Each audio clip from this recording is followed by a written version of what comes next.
Welcome to the Church of Mabus radio show. It's a Friday night.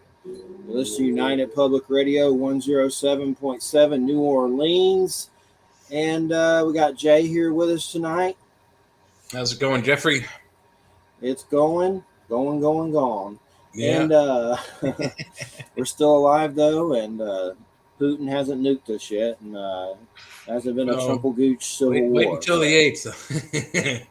No Trumpel-Gooch civil wars yet, but tonight's guest, Don Brunke. Did I say that right, Don? No, Brunke. Brunke, but Brunke sounds kind of exotic, so that's we can go with that. Well, I'm from Georgia, so Brunke. But what is your nationality? It sounds Swedish or something. It's not, right? What is it? No, my husband's last name, German. Yeah. Your husband's so German. Okay, yeah. Cool. Yeah. Okay, and your book it was great to have you back. Thanks so much. Sure. It's always a pleasure with Inner Traditions. And shadow animals, how animals we fear can help us heal, transform, and awaken. So last book you did the serpent. So Right. What got you so into animals? I mean, you definitely are loving the animals, which is great. I love it. Well, how I really got started a long time ago, and this is over 2 decades ago, is I'm originally from Wisconsin. I came to Alaska, and I was hired to be the editor of a health and wellness magazine. And one of the articles was about a woman who talked to animals. And I thought, whoa, that's kind of interesting. So I interviewed her, and I ended up interviewing a lot of different people who did this, who knew that there were such people as animal communicators. And this is way back in the day, right? 25 years ago. So it wasn't a big thing like it is now. And that's really how I got into the whole field of connecting with animals and ourselves at deeper levels. Would you consider it shamanic? Like it's kind of like medicine, right? I know that in shamanism, I have a lot of those animal cards, animal medicine cards and stuff like that. So it's like dealing with their energies. Yeah, I mean, shamanism is a little different, and animal communication is more of I would say it's an art and a science. So you're telepathically connecting with an animal. I kind of think of myself as a translator, so I'm oftentimes dealing with a human on one end of the line and the animal on the other, and I'm tuning into the animal's emotions, its feelings, its energy. Sometimes it's physical body, sometimes it's emotional body. And I'm translating that, if you will, into, English for the human at the other end. So, yeah, but there are, I definitely would say I do work with animals shamanically, and I use that term loosely in the terms of, dreaming with animals or kind of voyaging or journeying with animals. With physical animals as well as animal spirits and animal energies. Yeah.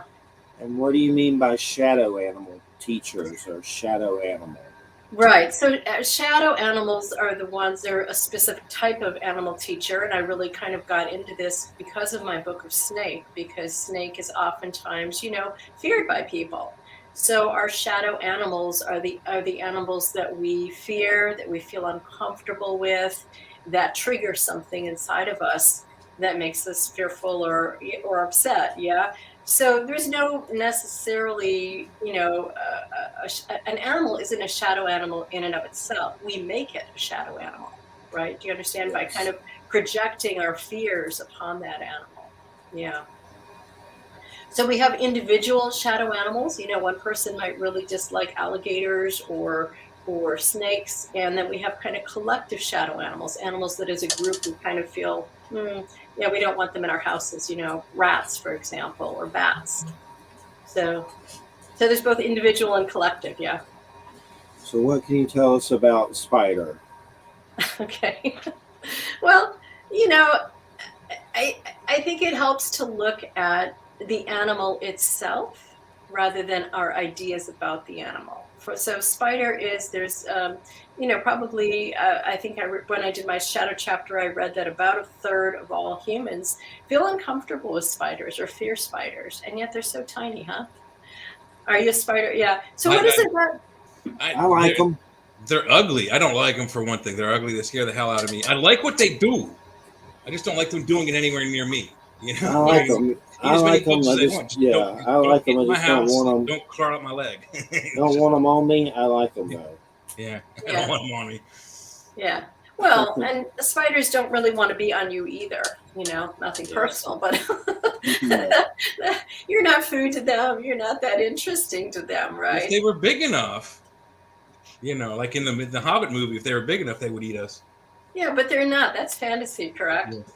Yeah. Well, I mean, we don't know. I mean, since there's skeletons on the outside, any giant fossils, unless they got stuck in the mud and turned into rock, there could have been spiders as large as dogs and deer and that size way, way, way back when there was more Yeah. oxygen on the planet. But there's the way the planet is now. There's not enough oxygen for creatures that size to exist. Not in any large numbers, though. There are things like Mokele Mbembe, who's allegedly a dinosaur living somewhere in Africa, and then there's the Loch Ness monster, which is probably a plesiosaur living somewhere underneath the ocean and inside, the great deep lakes of Upper Scotland. But other than that, no, there are no giant creatures other than what's in the sea. So you don't have to worry about spiders. No, not just a little tiny one. Those are And tiny. from what I've spiders heard, we have, in the same respect on arachnids, the scorpions are in that same genophile, and they say that if you get bitten by a scorpion, if it's really, really small, don't keep it to yourself. Let someone else know. Otherwise, you're gone. I've been stung by a scorpion before in the bed where I used to live, and it's not fun. I don't even know how I got there somehow. I guess I just crawled up there, but it sucked. So tell us about the exercises. Each chapter has an exercise. Is it kind of like a meditation? I mean, what can you tell us about the spider, the exercise, or any of the exercises? Yeah, well, the spider exercise has to do with really kind of a bare bones way of dealing with shadow. And maybe we should talk about shadow too in a moment, about what that is. The exercises are varied. Some are meditations, some are asking questions about, what is it about spider that you really fear? And it's kind of getting a little bit deeper than the superficial of, oh, I just don't like them. What is it specifically about spiders? Because they're so fast, because you don't like the looks of them, because they're hairy, because they have 8 eyes. These are all specific things. And then where do you feel that in your body? If you saw a spider, if a spider started crawling up your hand, what would you feel? Oh, definitely. I mean, almost paralyzation. But fight or flight kicks in, and I usually, swipe it off, and in the process wind up killing it, trying to get it off of me. But that's not the intention. I'd rather it just not come anywhere near me. And it is the looks. Yeah. And strangely enough, the spiders scare the hell out of me. But my favorite superhero is Spider-Man. So, having the fantasy of being bitten by a radioactive spider and gaining their abilities and powers, to be able to climb walls and spin webs, fascinates me. But it's fantasy realm, but in reality, I would rather not ever see one. Again, I like what they do. Just I would rather they did it so far away from me that I never ever even see them. One of the premises of the book is phobias are built on ignorance about the animal. So you don't know a lot about. I don't know if you've ever researched spiders or thought about spiders. I have. Because that can be very helpful, and it can help you see the animal for itself rather than through the lens of your projection or your ideas or your beliefs about the animal. And that's one way a lot of psychologists and just people in general who work with phobias help people overcome a phobia, is by really learning a little bit more about that animal, realizing that there's a very small chance. Where are you also in Florida or New Orleans? I'm in Pennsylvania. You're in Pennsylvania. So I don't know if you have dangerous spiders there. We don't here in Alaska. I'm in Florida. We have brown recluses and black widows. Yeah. And if you're allergic to either one of them, they will kill you. And the brown recluse, whether you're allergic or not, they will really mess up wherever they bite you. It's true. And so really what working with the shadow is it's removing your trigger, removing that knee-jerk reaction to I gotta kill it, I gotta get it away. It's moving into a space where you're a little bit more balanced, and you still might not like spiders. And if you see a brown recluse in your suitcase, you're not going to stick your hand in there, right?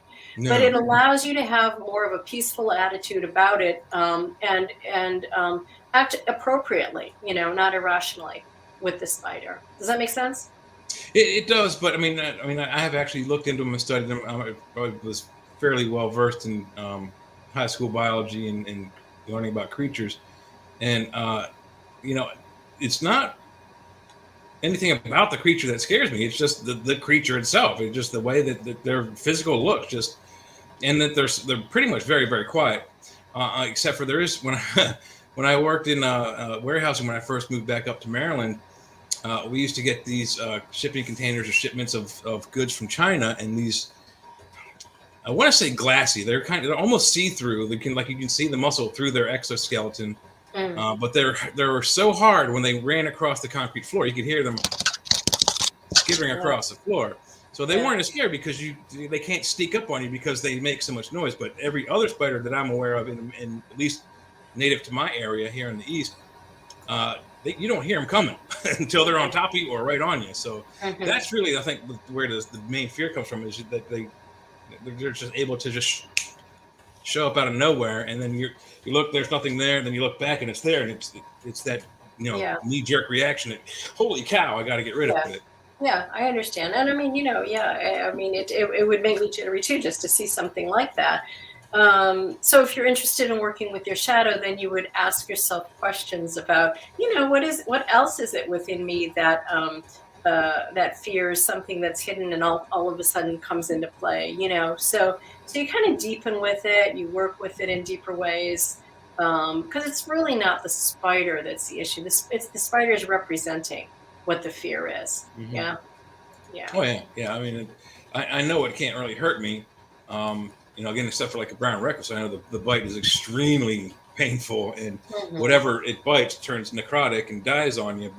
And I've never been bitten by one, but just the notion that if you're not aware of it being near you and it bites you, you're in for some pretty serious medical repercussions. So that in itself isn't necessarily an irrational fear, but that's not enough. It gives you enough respect to go, oh, I recognize what that is. I better either get away from it or scoop it up somehow and throw it out the window. Yeah.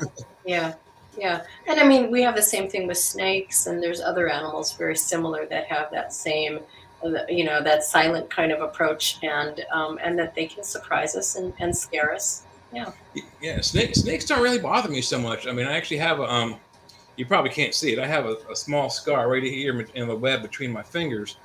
And when I was a kid, we were in Florida for a couple of years, and I happened to see, and I was like 3 or 4, happened to see a snake crawling across the front porch of our house in Florida.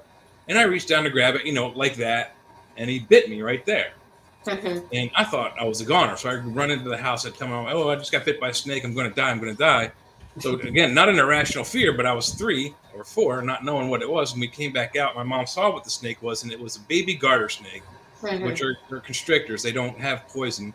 But he had an egg tooth. They have an egg tooth that comes out the front that they get out of the egg with. So he was fresh. I mean, he was probably maybe a couple of days old at most, maybe, 3 or 4 inches long. But my mom gave me a book on snakes, and when I was 3 and 4 years old, I started to read up on snakes from that early age. So they don't scare me as much as they might startle me if I'm walking through the woods and not startle is a good word. Yeah. But I'm not afraid of them, and I know I'm pretty close on identifying whether it's a biter or a constrictor, and so I know which ones to avoid.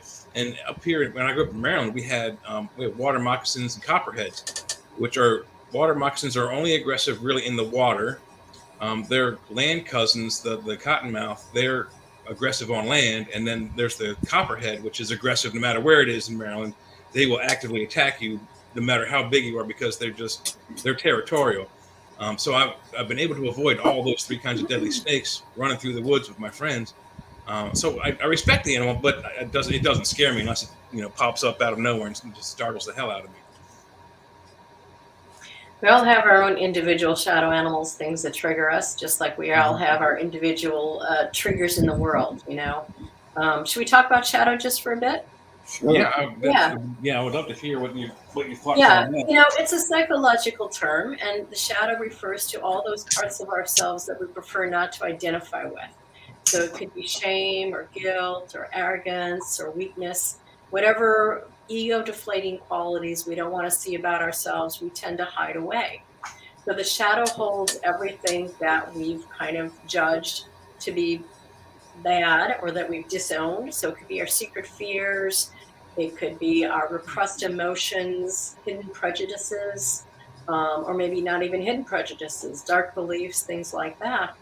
And we really create our shadow very early in life, when we're little kids, 2 years old, and our parents and our teachers want us to be, smart and good and obedient. And so we learn very early kind of how to like stuff the parts of ourselves that aren't valued away. There's a poet by the name of Robert Bly, and he calls that shadow the long bag we drag behind us. So it's all the stuff that we push away, that we shove away, and that gets progressively longer and larger the more we live. Because we're in grade school. Kids have certain cool things and not. We learn to push uncool things in there. High school, when we marry, our college, whatever it is, whatever group we're associated with. There's judgments about how to be in the world, and so. It could include, we can have shadow material about other races, other countries, other nationalities, etc. Mm-hmm. Yeah, yeah. So what's the problem with that? Well, the shadow is all of those exiled selves, all that disowned selves that we kind of don't want to look at. And it does come out, however, it's part of us. And the way it kind of sneaks out subconsciously is that we project it onto the outer world. So if you want to know what your shadow is, all you have to look at is what triggers you in the outer world. Is it the pompous politician, the inept driver, the person who talks too much or boasts too much, whatever that is, whatever that trigger you have in the world, and we all have it, it shows us a reflection of our shadow material, of what our shadow is. Does it make sense? Yeah, it does. And so, I mean, as far as animals go, there really aren't that many that scare me. The spiders for sure. And then there's like some of the really, really, really strange, even uglier things like the false crickets. They call it cave spiders, pedipalps. They're like large discs with like six. It's like in the Harry Potter movie. He's the one bug he takes and he makes it grow big and he hurts it in front of the class with the spells. That kind of thing is, you only find them in caves. But wow, those things they're deadly scary to me. So I'm glad they don't really come out in civilized areas. But as far as people go, I think people are a lot scarier than even spiders to me. But you probably have a specific type of person you're thinking of as what you're uncomfortable with or what you fear about people. If there's an aspect of it, right? Yeah, and generally that revolves around their religion for one thing. More things that have happened bad in this planet have happened due to some difference in religion. You look at the Crusades. There was 1,000 years of 400 or 500 different crusades against different people, just because this one group didn't like the other group's message. I mean, you're right. I mean, that's key shadow material, isn't it? It's us versus them. It's an us versus them mentality. And you can have that with religion, with race, with political groups, whatever it is. Mm-hmm. And it's sort of a belief that they're wrong, they're bad, they're incorrect. And if you stay at that level, you'll have that. You'll be forever triggered by, whoever the bad people are, without maybe getting to know them at deeper levels. Just because we have a label on us doesn't really mean that we're not human and we don't have ideas and we don't have redeeming qualities, right? Yeah, that's true. But there are some people I think that just have no redeemable qualities whatsoever, and most of those people, thank God, they've been caught and put in jail and aren't getting out for a while. So that is, I think, a good thing. And what is there any kind of trickster component to this shadow side? Is that anything you ever got into, like a trickster kind of component? Yeah, that's a good question. So I especially talk about that in terms of coyote and fox with dogs, because the trickster is that aspect that it kind of dances between worlds, doesn't it? So it goads us into being funny. It coyote, especially if you look at it in the Native American tradition, gets us to laugh at ourselves, at our own weaknesses, our own mistaken beliefs. Yes. So yeah, I think the shadow, I think the trickster character can help a lot with exposing our shadow and helping us look at it more clearly. Definitely. Well, it's neat how you have some different chapters. Like for instance, scapegoat, reclaiming our projections with the goat. And of course, I'm a Capricorn, so there's some goat stuff going on with me. But what about that one? And then I'm interested in the nightmare one too. Like what is nightmare a type of horse? I'm trying to remember that chapter. But nightmare. Right, it was a little bit of a play on words because I was thinking, oh, the horse would be related to nightmare because mare is a female horse, but it's really not linguistically. And I say that up front in the chapter, but I love the metaphor, huh? Yeah, it reminds me of like the Headless Horseman's horse or something. That is a monster in Dungeons and Dragons. They call it a nightmare. It's like a horse from hell that demons and things ride. There's a lot of horses from hell, or horses, demonic type horses in legend and mythology. And that's always a great thing to look at when you're looking at shadows, because we've done it for forever, haven't we? I mean, there's always this beast that lives, outside of the village or in the cave or underneath the ocean or somewhere away from us. That's kind of a collection of the group shadow, whatever a group's fear is. You look at their main monster, and you'll see a reflection of their shadow qualities. Yeah, and I think deep down in our flight or flight responses, reptiles are one of those things, because I know for a fact that as we were smaller in our earlier anthropology, snakes were large enough to swallow our kind basically whole. So. And that's one of the things that they actually they talk about in retconning, and talking about the character Chewbacca in Star Wars when they're in the trash compactor and the little underwater snake thing attacks Luke. You can see the fear in the actor playing Chewbacca, how he's scared to death of this unseen snake thing, and they replay it back later on in like in their encyclopedia, their off canon lore, that on their homeworld the Wookiees were hunted by these large snake creatures. So I think that's a deep embedded fear that almost every human's going to have a shadow creature of some sort of snake or reptile. Well, it's interesting. What I'm thinking of when you're telling me that is, are you familiar with Kundalini? Kundalini is called, vaguely. Jeff knows more about it probably than I do. And then so it's more in Indian, East Indian mythology. The Nagas. Yeah, the Nagas are kind of divine snake beings. But Kundalini is called the sleeping serpent, and it's an energy wrapped at the base of the spine.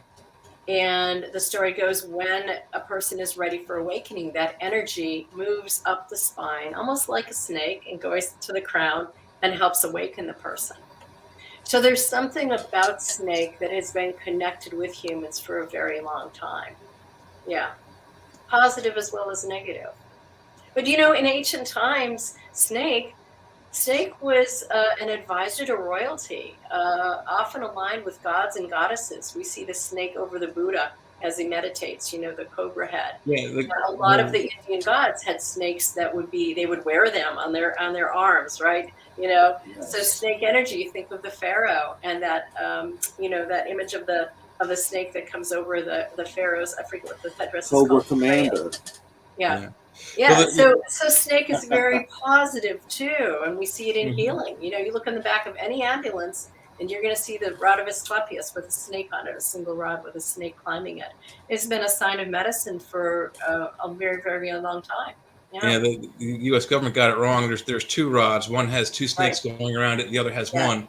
And the rod with one snake is the rod of Asclepius. Yeah, he's the one that was the father of medicine. The one with two snakes going around it is the Caucasus. It's the caduceus, and it's associated that wrong. The rod of Hermes. Yeah, right? With what? Is the rod of Hermes, the messenger. Hermes, yeah. So, correct.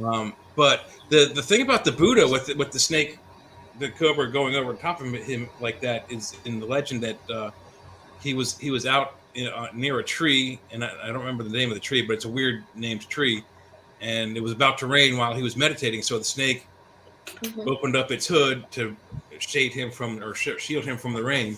Right. And there's a really really good movie with oh god, what's her name? She's Barbarella's daughter, the lady who played Barbarella, Jane Fonda's daughter, and it's called The Little Buddha, where after the main shaman of the Buddha sect dies, these bodhisattvas go out looking for his reincarnation, and they find him in 3 children, one Chinese, one Indian, and one American. That's Keanu Reeves, right? Keanu Reeves is in it too, I think. Yeah, okay. Really, really great movie. But when they show, and Keanu Reeves plays the Buddha or the Bodhisattva before he becomes Buddha, and they actually show that scene where the snake comes up and shields him from the rain. It's a very, very nice movie. Yeah. So. Yeah. Definitely. So what about goat? I mean, lately I'm a Capricorn, and I noticed all these tarot people calling Capricorn the devil card. I'm like, no, that ain't fair. And then they try to make us all into stockbrokers, which that's BS. I'm definitely not a stockbroker. I'm like the opposite of that at all. But the thing is, what about the goat? What did you get into with the goat energy? And there's some animal magic book by DJ Conway, and you say the little invocation, and there's coyote and stuff in there, but they kind of associate it with freeing guilt somehow. Yeah, in that particular book. Yeah, and there's a reason for that, because in ancient times, the term scapegoat, right? A scapegoat is something that you load your, they're the problem. And so in ancient times, communities used to kind of ceremonial load their sins through the priest onto a goat, an actual living goat. And sometimes red fabric would be tied around its horns, sometimes a silver necklace. But all the people's sins would be loaded symbolically onto that goat, and that goat would be led away into the wilderness, never to return. So it was a way for people to really project their shadow, put it all on the goat, send it away, huh? It's kind of very nice, really. No, it's a way to cheat, yourself out of your, I don't have to deal with that anymore. That's what creates shadow, is the idea and the belief that we don't have to deal with, all the things we're actually responsible for. Huh? Jay said goat, greatest of all time. I've never heard that one before. There's a radio station near me that calls itself 92.1 The Goat, and they use the goat and the themes of the goat for their mascot. But they also did the greatest of all time. They played the greatest of all time rock and roll. So nice. Yeah. So I did a tarot deck, the Animal Wisdom Tarot, and the connection of goat with the devil is very old.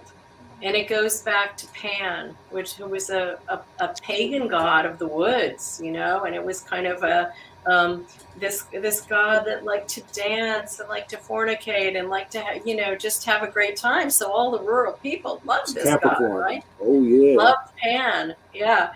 And there's many iterations of them. So sometimes it was even a plural. They were called the Pans because there were so many different versions of Pan.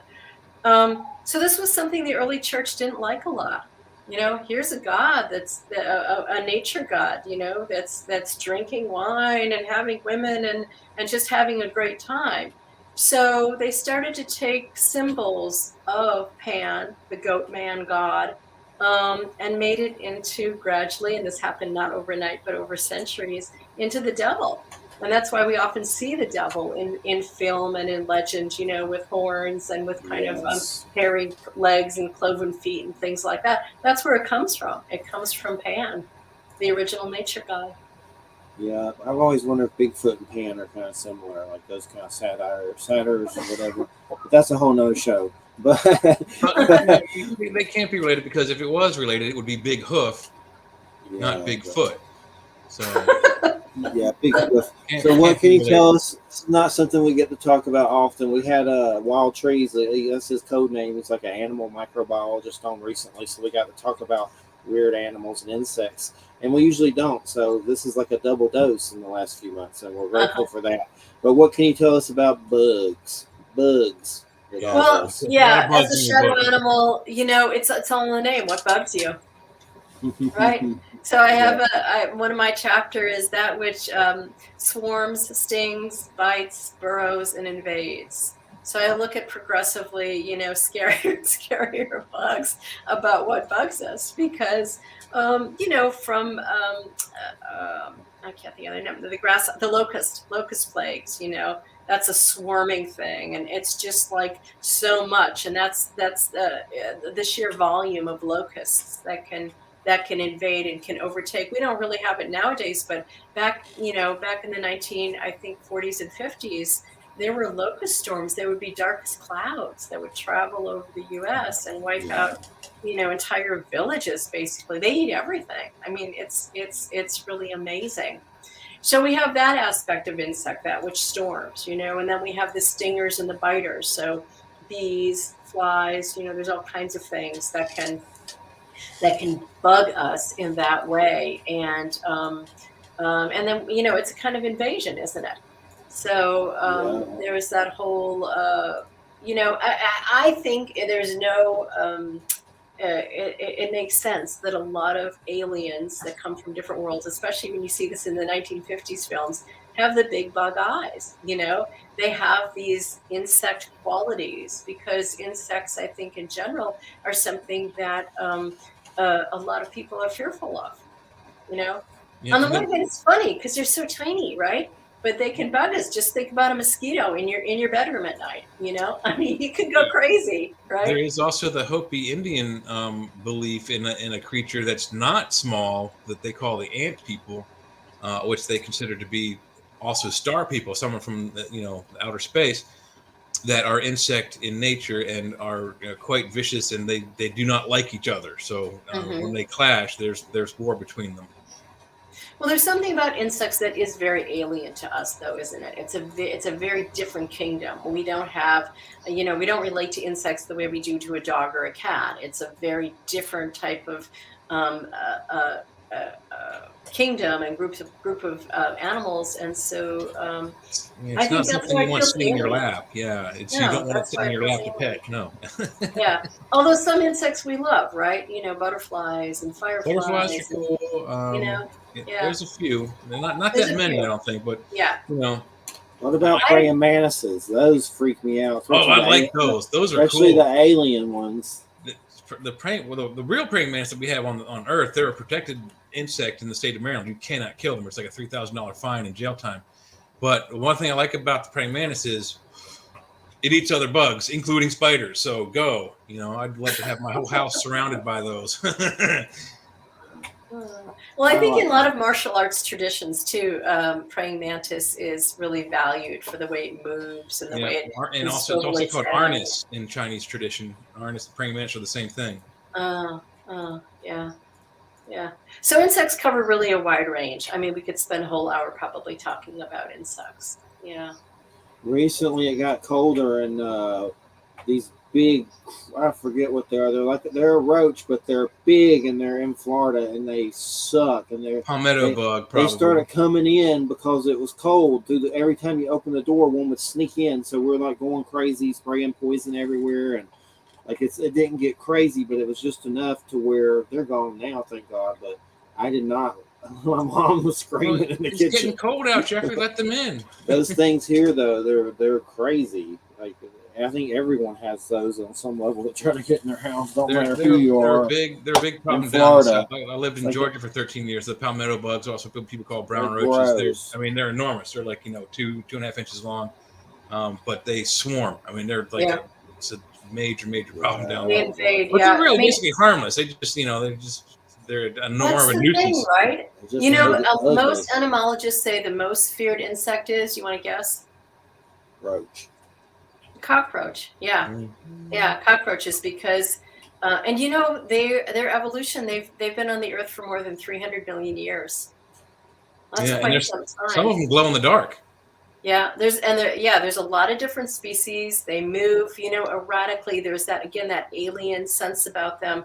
But I think in terms of what they reveal, they kind of reveal our shadow fears of being invaded, violation, helplessness. If you've ever had your home invaded by cockroaches, there's the realization that you're not quite in control.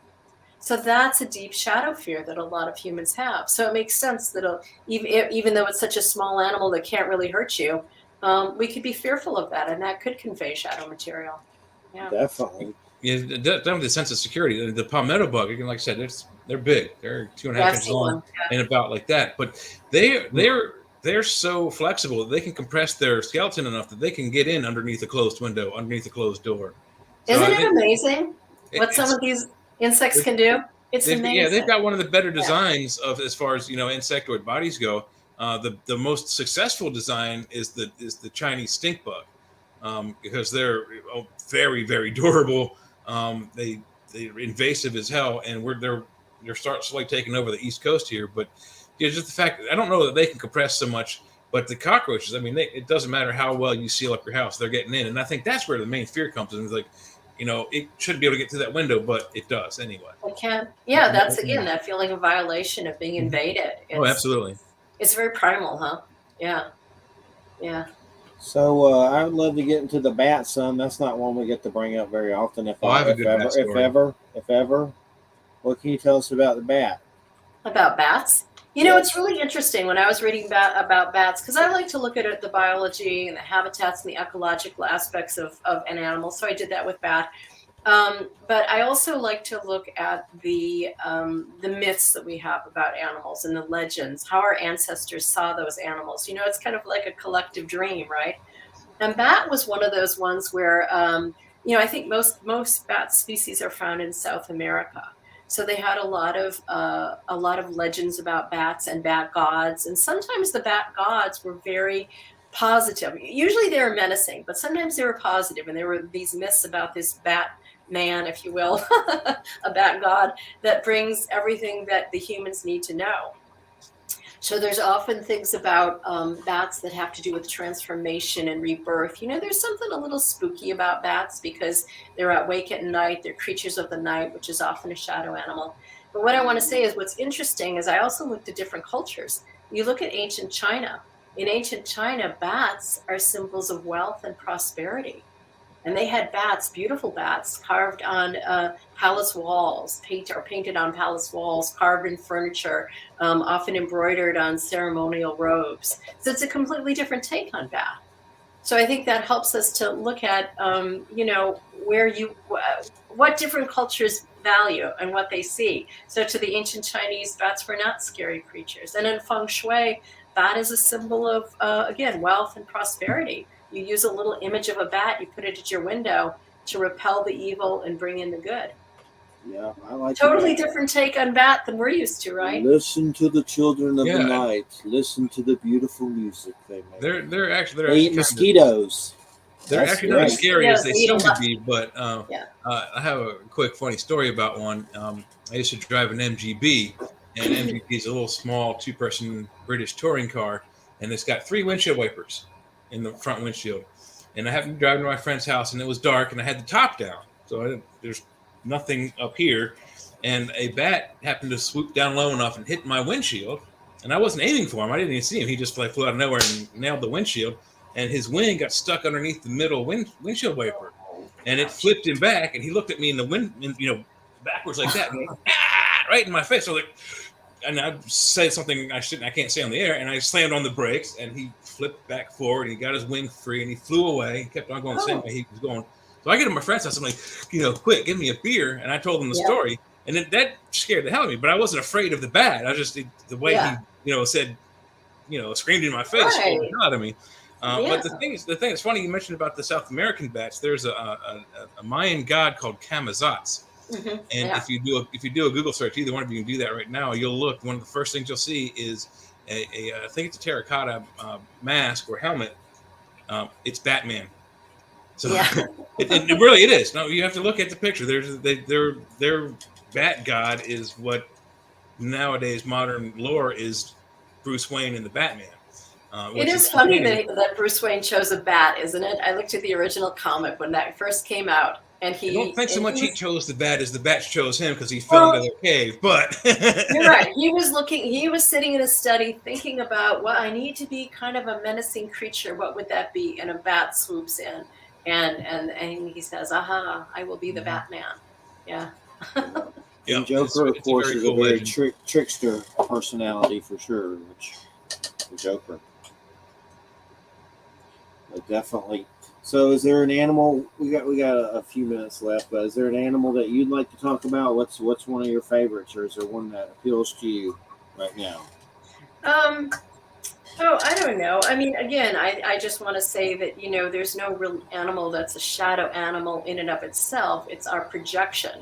So it's kind of always like what animal is, speaks to us or makes us feel uncomfortable. And, for me, actually, this you could relate to this since you're in Florida. It's alligators. I don't know what. Well, I do know why. Alligators, have for me, since I was a little kid, I was always very suspicious of their sneaky nature, the way that they're able to stay underneath, and come Yeah, they're out. an ambush predator for sure. Yeah, and the way they grab something and they won't let go, huh? So there's something that speaks to me about a shadow animal in alligator. And I have some of those abilities, like when I argue, if I want to make my point, I won't let go of it. So I can relate to my inner alligator, if you will. Yeah. So, I was noticing you actually made some oracle tarot kind of things. I collect those. I'll have to check yours out. But I'm looking at them now on Amazon. That's pretty cool. So, you've Yeah. been working with animals, man. You got you for Yeah. a while, for Yeah, sure. yeah, I have 9 books I think out right now, 9 or 10. Yeah, yeah, it's kind of been my thing. So Is yeah, that coyote on the front of one on your animal wisdom on tarot? my it's on the back. Yeah, a coyote and yeah, because I love the trickster, and then that was my number 0 card, which was the traditional fool. I call it the trickster, because that is a card in tarot that just it's kind of between worlds, isn't it? It's not really of the world, but it's in the world. So, and that's a good definition of a trickster, don't you think? Yes. So you're Yeah. in Alaska. Do you have to deal with the weird times, like the sun's out and not out and all that stuff, that weird stuff? Yeah, it gets dark here around right now. It gets dark here around 5:30 ish, but come we turn our clocks back on Sunday. So Me in too. the really darkest part of winter, it'll get dark around 4:15, 4:30, and then it doesn't get light till around 10 in the morning. So yeah. So I mean, and I'm near Anchorage, so I'm not even that bad. But the further north you go, they'll have months of darkness. So Yeah, if That's you go a little further weird. north, you get 6 months dark, 6 months yeah, light. But yeah. I That's like the a idea of the sun not coming up till 10 a.m. That wouldn't suck. But negative 40 degrees would. It I doesn't think bother me. Some people it really bothers. It messes up their circadian rhythm. It just depends on the individual. Yeah. I think 6 months of darkness would mess for me. I like the darkness, but the light. I like the day too. So the energy of it. So I think that would be weird for sure. That would be crazy for sure. But have you ever had to live in the part of Alaska where it did that, the 6 months part, or no? No, no, Would not it with would it that. affect you 6 months of darkness? I'm a writer, so I don't know that it would bother me. I Plus, I've really seen don't. that. What's that movie, 60 Days of Darkness or something, Yeah, where the vampires come get you? yeah, yeah. That was a good Yeah, one. yeah. So, what is there anything in the future you're working on, or anything you'd like to tell us about? And what's your website and stuff? Yeah, my website is animalvoices.net, and it has chapter excerpts and actually sometimes full chapters from all the different books. A lot of pictures of the tarot cards. There's a lot of interviews and things like that. Yeah, that isn't that an amazing cover? It It is. really is. So the eyes are like they're like painted on top of the picture, so And it's like they I like kind of glow in the know. dark a little. I You know know? my publisher has done some awesome covers, but I think this is my favorite. And as Yeah. an author with this particular publisher, I never know what kind of cover I'm going to get. And this one I was so amazed by. I just thought he did an excellent job. Yeah, the man who designed it. So yeah. So, do you have a lot of weird animals, like in your personal life, that you own, or the Um, like? Not really weird. I mean, we used to have 2 snakes. We had a I'm sorry, ball python and a corn snake, Carl and Chloe. They were great. So I had them while I was working on my book. Lived with them for about 2 years. And then we met another family who really wanted to learn about snakes. And it's great, if you want to learn about an animal, to live with that animal for a while, to really get to know its rhythms. And I came to love snakes. I mean, I had never feared snakes when I wrote that book, but I really came to appreciate snakes in a much deeper way by working on that book. So now we don't have snakes. We have a sassy dog. Have you ever got into the Bigfoot subject. I see a lot of stuff on Alaska and Bigfoot. I have a book on Bigfoot, but we do shows about that stuff. Is that anything you've ever got into a little or anything? I've always been fascinated by it, but I've never, gone on a hunt for Yeah. Bigfoot. I know there was some Alaska Bigfoot show. I didn't watch it, but I know I have a book about Alaska. It's a big subject about that. Well, I've always really been interested in the Yeti, and I lived in India for a while, and that would be, I guess, the counterpart in a way. They're probably very similar creatures, if not, like kind of like difference between us and gorillas and chimpanzees almost. Yeah. So I know a little bit more about Yetis and that kind of thing. Again, I never went on I'm not an expert by any means, but I do find it really fascinating. Yeah. It is. It definitely is. And there's so many weird things about it, from Nephilim offspring from Noah's flood to aliens, which would be the same thing, I guess, as Nephilim. A lot of weird stuff about it that's fascinating. But it's been great having you back. And what's your website again? And Thanks. Yeah, my website is www.animalvoices.net. Very cool. And you can contact me through there. I do animal communication sessions, and I do tarot readings. So, yeah, lots of different things. We appreciate it so much. It's always good to talk about animals and to hopefully help them in some way out there by talking about them, evoking that energy. So we appreciate it. Thank you so much. Well, thanks, Jeffrey. Nice. And thank you, Jay. Nice to meet you too. And it was a fun talk. So have a good weekend. Thank you. Take care. Thanks. Right. Bye-bye. Bye-bye. All right, everybody. Well, luckily we got her hooked up. She's having some Chrome issues. I know she's only doing an hour. It goes fast, but we got into some animals. Yeah, and we almost everything that I wrote as far as notes of what I wanted to talk about. You had the same idea, so it's good we're able to get both opinions in on those things. Because like she was saying earlier, the snakes don't bother me, and it's just those few weird, ugly insects, and that's it really. Then we got next week Bernard Beatman. That's Synchronicities. That's a pretty big guest. There's a lot of synchronicity in this planet. Synchronicities. And that'll be next week's guest. Scheduling for January now, so send that out at some point. I know I just got December 16th, Matthew Ash McKernan. That's a Weirdcraft, a Norse kind of book. Should be good. That'll be our last show of the year. Weirdcraft is in magic, or Weirdcraft is in like space boats? Like Norse, the Norns and Fates and all that stuff. Okay. Like WYRD. Oh, okay, yeah. I got that book. Yeah. Yeah. I was looking at trying to figure out how to pronounce it. Is it wired? Is it weird? Is it weird? It's the Norse thing. So, but it's I know they just sent us the one copy of it. They'll send us a finished copy at some point. That'll be the last show of the year on the Norse. Can't go wrong with the Norse. The Norse. Come on, feel the Norse. Norse time and Christmas. Are you doing Joe's thing tonight? Yeah, probably. If they're doing one tonight, I'll get in on it. And probably Tuesday, I get off at 6. So he's going to do a results show for the voting day. Oh gosh. Yeah. Look, the last couple times Joe's show has successfully predicted every winning president, so including Obama. So that's a good record to be on so far. Most definitely. Let's see what to talk about. Goodness. No idea. We're just going to nap the second hour of the show. But have you been getting into Andor lately at all? I haven't watched Andor.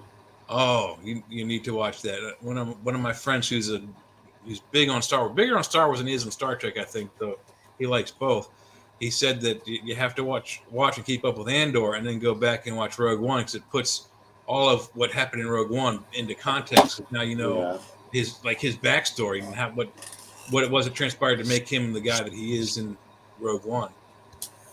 Yeah, I'm gonna watch it at some point. Is it over already? So episode 9 came out today, and I don't know. It's probably, if they only did 10, then there's only one more. If there's 8 more to go. I don't know how. I keep asking Google how many there is, and it only says there's 6, and we're already up to 9. So I don't know. All right. Did you see my private message? We're gonna let Jay for like 2 minutes talk about Joe's show and his appearance for like 2 minutes. Can you do it for 2 minutes? 2 minutes. Try. All right. It ain't gonna be long. I promise you. I All right. Yeah. With the pets. Maybe I can get Bill the cat here. Maybe he can help. Hold on. He's gonna talk about the show tonight and who he's appearing with. Yeah. So tonight will be the Centralist with Joe Montaldo, the host, and myself, and Michael Angley, and we'll probably be talking, since we're coming up on the elections, a little bit of politics, maybe a lot of politics. Might get into some current events that's happening over in Europe, particularly with the war in Ukraine, with Putin and what he's doing over there. Maybe get into a little bit about what's going on with China and Taiwan, North Korea, and that whole mess on the other side of Europe. So we got about 2 hours worth of current events, news, and politics. And we will also be giving Joe's giving some stuff away, some books, some lightsabers. So we'll be having some trivia questions that if you answer it correctly and you're the correct number email that's found, you could win some cool swag. So yeah, Centralist coming up at 10 o'clock Eastern, 9 o'clock Central, and goes until 12 o'clock Eastern, 11 o'clock Central Time. So that will be a good show coming up in about 1 hour and 9 minutes. So look forward to that. So please tune in. So yeah, did it exactly 2 minutes. Oh, now he's going away. That's good. So, but yeah, if you get into the chat room for the Centralist and you have some questions, throw them at us, and if we have time, we'll answer your questions as well. So it's a little bit talk show, a little bit question and answer show, and it's all good. Politics, news, and Jeffrey's back. That's right. I had to go do number 1 real quick. I'm not sitting here with a full bladder during this thing, full whatever. I'm in the process of refilling mine. Yeah, well, if you need me to talk for 2 minutes, let me know. But, some guests do the whole time, some do an hour, and then I think I've had like 2 hours sleep since yesterday or whatever. Yeah, you definitely need some coffee. Yeah, I got some, but it don't work. I think I need it intravenously. But Creep Show is a good movie. Did you ever see those movies, Creep Show? Oh, the first one, yeah, a long time ago. I don't think I've seen it. There's 2 more. I might have seen the second one. I don't know about the third one, but they made a TV show on Shudder. For some reason, they didn't have a season this Halloween, so it's coming in 2023. I guess they couldn't finish it in time or something. But it was a TV show on Showtime first, a long time ago. You're talking about Tales from the Crypt. Oh, maybe, yeah. HBO. But that was a Creep Show is the one that had Stephen King. Meteor. Remember, he got the green plant on him and then shot himself. He found Stephen King's in it, and he finds a meteor, and the meteor gets on him. He's like, Meteor S. And it's also got an Indian that comes alive.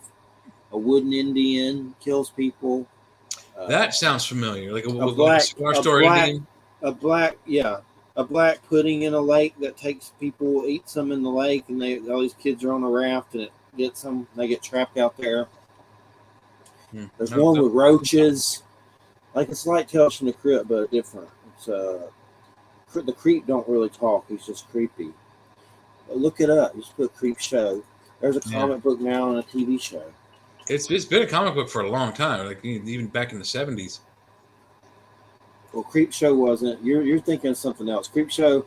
I have all the Creep Show comics. That just started not too long ago. There was a 1982 one that was just a remake of all the movies. Oh, okay. Maybe that's what. But there is a magazine called Creep. That's or Creepy or something. That's like a movie horror one or something. But just put in Creep Show and you'll see it. And it's one word. And you'll see it and you'll know. But there's a book from Shudder I need to get. But anyway, it's really good. And there's a one with Ted Danson and his wife get buried out in the sand, and the tide comes in, the crabs and stuff eat their head, and they come back. They come back from the dead. Oh, I know that one. Yes, I saw that one. Yeah, I remember that That's one. Creepshow. But put Creepshow in your Google and just look at all the images, and you'll know what I'm talking about. Mm-hmm. Yeah, 2019 series Creepshow there's a movie in 1982 and There's 3 1987 movies, and then and there's a 2006. TV show Yeah, okay. on Shudder. But I like those shows that are like a horror anthology where it tells a story. Guillermo del Toro just did Cabinet of Curiosities. Yeah, I That was saw those actually on. Was that Netflix? Netflix. Did you watch Yeah. it? No, I haven't watched it. I've been actually catching up on. I just finished watching Stargate SG-1. Just finished those 10 seasons, and I'm now into like second season of Stargate Atlantis. So I've been rewatching those. Those were my favorite things back in the day when they were first coming out. But now they're on. One's on Netflix, and the other 2 are on Amazon. So I'm on Amazon now watching Atlantis. And then I'll finish Stargate Universe. But they were they overtook my love of Star Trek. I always was a big Star Trek fan. There's only 3 seasons, and then Stargate SG-1 came out, and there's 10 seasons. It, within 4 or 5 seasons, took over my favorite TV show slot as my favorite TV show of all time. It's just actors wise, it's one of the best. Stargate SG-1, yeah, based off the movie. Yeah, I've seen the movie, but I've never watched the show. The show was pretty good. It took off where the movie left off, and 1 or 2 of the scripts. Well, I think there's a 2-part episode that was going to be Stargate 2, the movie, but they cut it and readapted it for TV.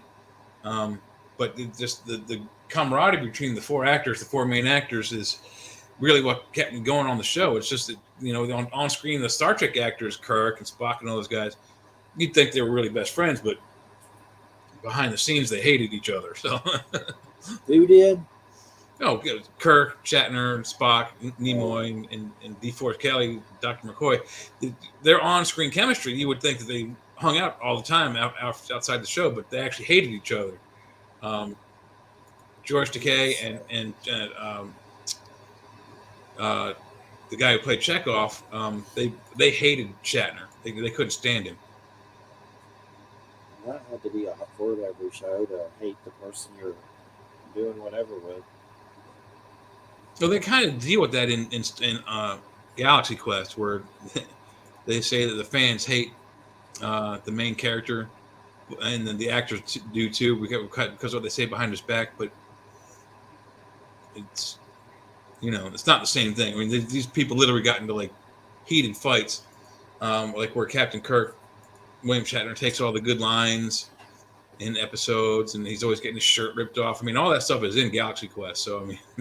It's not false. It's not rumor.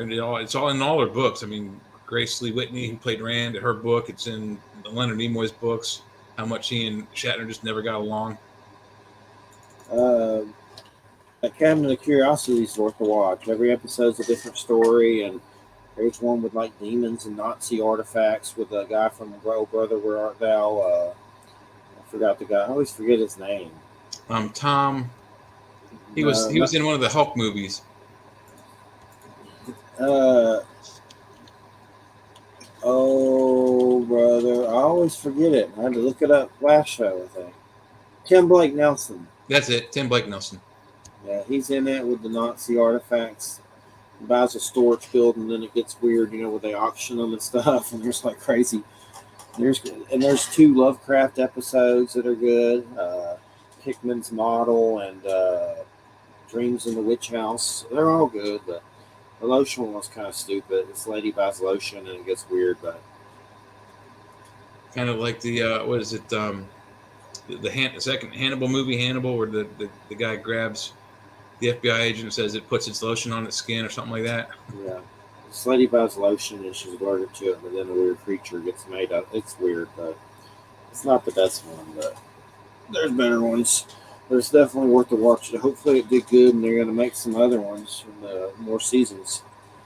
But they were going to bring back Tales from the Crypt with M. Night Shyamalan doing it somehow with that Crypt Keeper, but that got canceled from TNT. Oh, wow. That would have been interesting.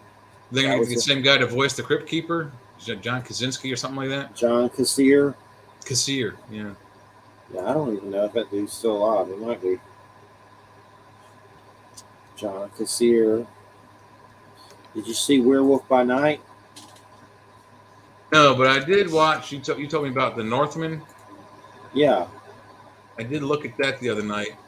It was okay. I wasn't, you know, it's brutal, thrilled by it. I wasn't overwhelmed by it, but it, decent action.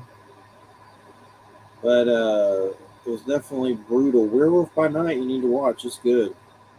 It's only one episode, an hour. I It's think got I some saw good. the tile for it on one of the. Is it on Netflix also? It's on Disney. On Disney. Okay, It's Marvel. It's Marvel. so it's like a one shot, one shot kind of deal. Yeah, it's based on the comics Werewolf by Night. Okay, yeah, I don't know the comics, but yeah, maybe I'll check it out because I'm gonna when I get off of here, I'm gonna go and look at the next episode of Andor. Man Thing's in it. He's like Oh, cool. Swamp, but he's from Marvel. He's like Swamp Thing, but Man Thing. It's worth the watch.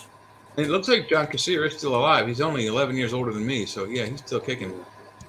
I hope they do something with Crypt Keeper again. I love those. Those are good. Crypt Keeper here. Yeah, he was a bit nutty. Yeah, those were crazy. I liked them a lot. You could probably get them on DVD. They're probably all I available. have now. them. Do you? I have a bunch of them. Then I have the rest on a hard drive somewhere. He was also in the remake of Pete's Dragon.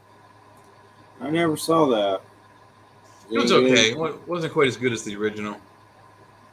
Oh, and he also plays Shemp Howard in the Three Stooges biopic back in 2000.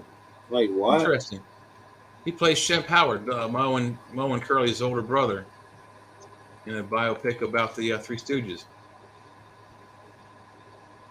Andy Serkis doesn't think we've seen enough Snoke. Snoke. Yeah, From Felicity where- Snook. She's on she's on the Flash. No, I'm talking about Snoke is something from Star Wars. Oh, that's Some- Snoke. Okay. Yeah, some evil thing from Star Wars. Looks like one of the Siths or something. The rumor has it that he was a clone of the Emperor, and like an unfinished, like mutated clone. But Kylo Ren killed him anyway. So Tom Hiddleston is in Deadpool 3. I guess he's going to be Loki. That Loki show is pretty good. You see it? I did. There should be second season should be coming out sometime next year, I think. Yeah, it was good. Canceled Westworld. Wow, that's been around a while. It wasn't that great. It was okay. Yeah, from what I saw of it, it wasn't that fantastic either. Yeah, I've seen better. I'm surprised they canceled it because they made like 3 or 4 seasons. Yeah, I think it was 3. I saw a weird thing. The Witcher was the guy that plays the Witcher is being replaced by another dude. That Henry Cavill dude. Henry Cavill, yeah, Superman. Yeah. They're getting rid of him somehow. He's leaving the whole show and they're going to replace the entire character away. So it's weird. For sure. Like they're going to put a whole new actor in it. It's kind of crazy. Like they're going to get rid of him. I saw the first season a long time ago. It was okay, but it wasn't that great. It was all right. There's a lot of shows out there that just aren't that great, and the ones that are great aren't getting the kudos they want. So like the Obi-Wan Kenobi show, 8, 9, 10 episodes long. Everybody's wanting a second, third, fourth season, and they keep it just keep saying, oh, it's a limited edition thing. It's blah blah blah. This it's like, why would you limit it if it's making people write into you and say, give us more? Which show? Obi-Wan. One about Obi-Wan Kenobi yeah. with what's his name, the Scottish actor Ewan McGregor. Yeah, it was good, but it wasn't the best thing I saw ever. Yeah, but it didn't suck. And then, like I said, half all the fans that are fans of it have been writing in, going, "Where's we want more, and Disney keeps saying, "You're not going to get it. You're not going to get it." So, they're saying they're not going to do anything else. If they're giving us any more, they're being very tight-lipped about it. So.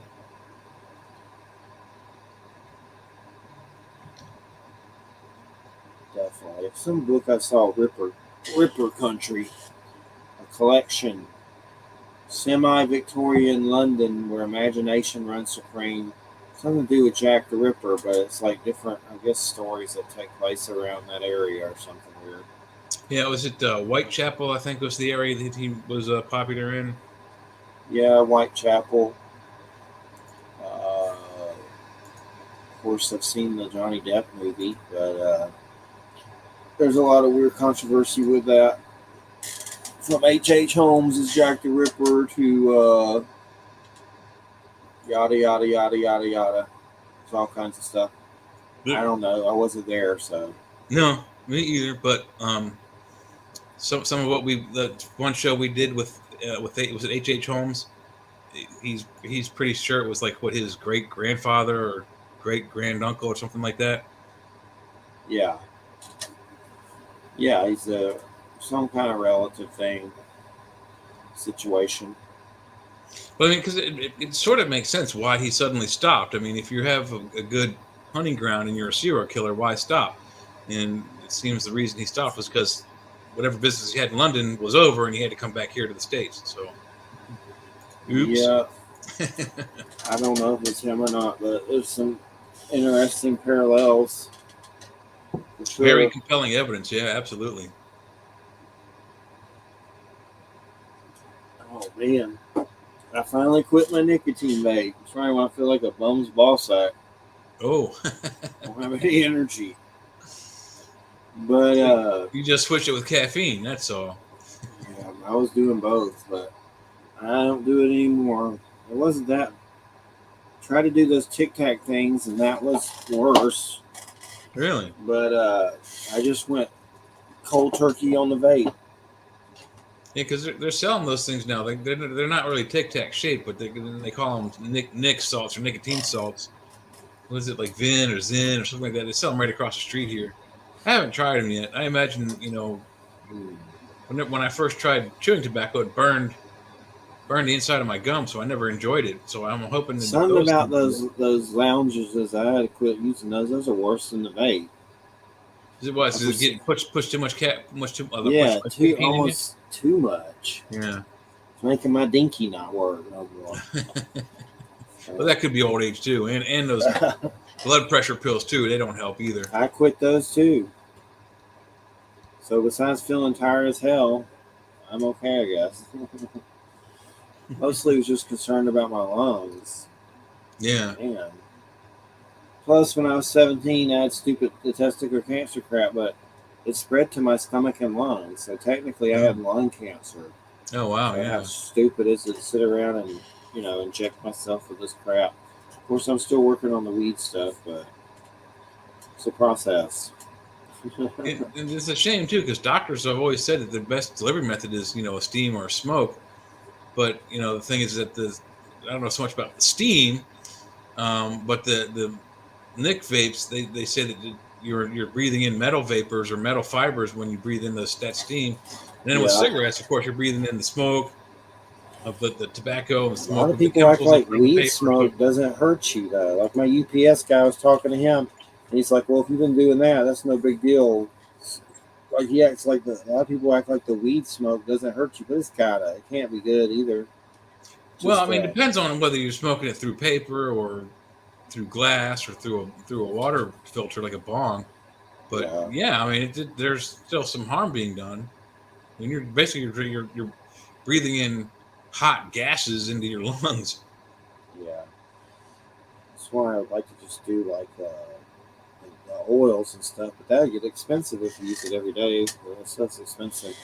Oh, the new God of War Ragnarok's coming out, the sequel to God of War. They did a funny commercial with Ben Stiller and John Travolta, and Ben Stiller is dressed as Kratos.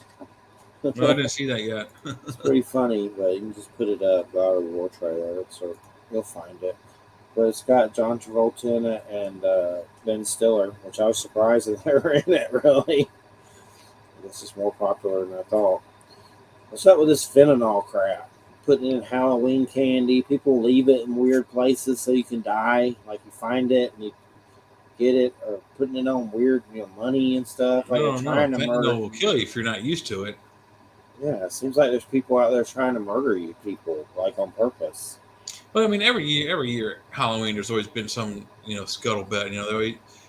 When I was a kid, they would make you. Well, they didn't make you, but they offered free X-rays if you brought your candy to the emergency room. They would throw your candy bag through the X-ray to make sure there's no like razor blades or dangerous items inside your candy.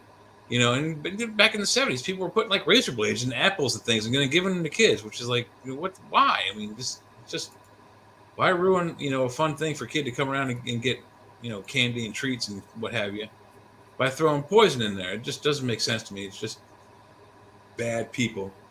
Yeah, just wanting to kill kids. Like, it's like you're that bored. Yeah, kill them or hurt them by making them swallow chew on a razor in their food and their candy or an apple. It's just That fentanyl is some crazy stuff. It'll croak you.